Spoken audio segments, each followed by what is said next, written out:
we take these psychology books and we sometimes just take their word for it.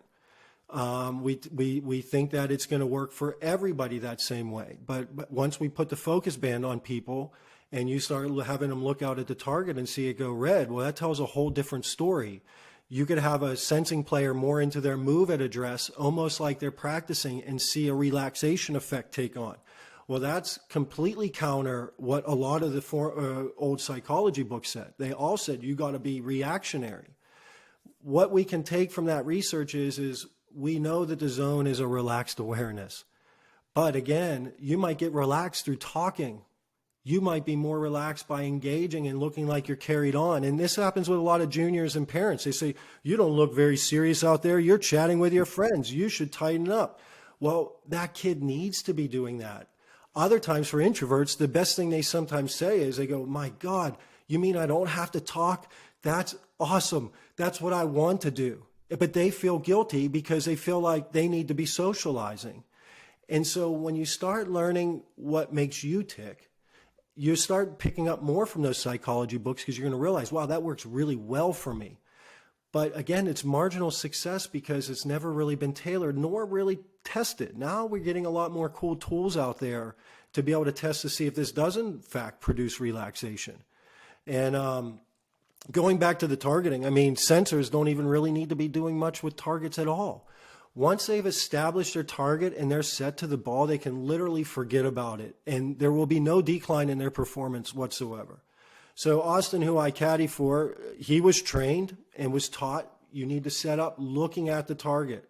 And he's a strong sensing player and an introvert. So imagine that. So an introvert's going to get stressed by being out in the environment too much, right?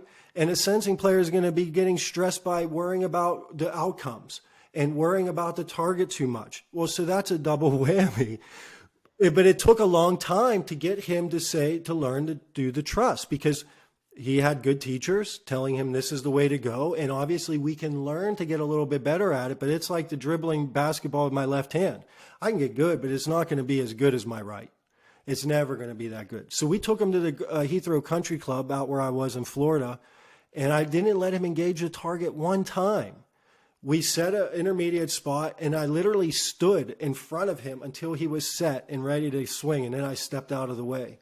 He hit every fairway in those 9 holes, every green in regulation, and his average proximity, no lie, was 8 feet.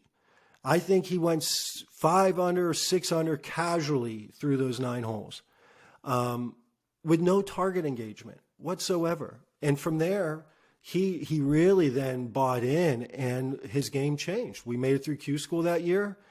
He worked all the way up in the full status position on Korn Ferry before getting injured. And things really changed.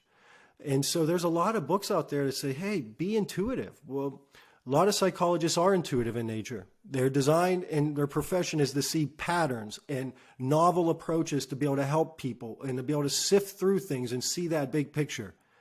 Yet we can't train everybody to be intuitive because not everybody is. 75% do it a little different.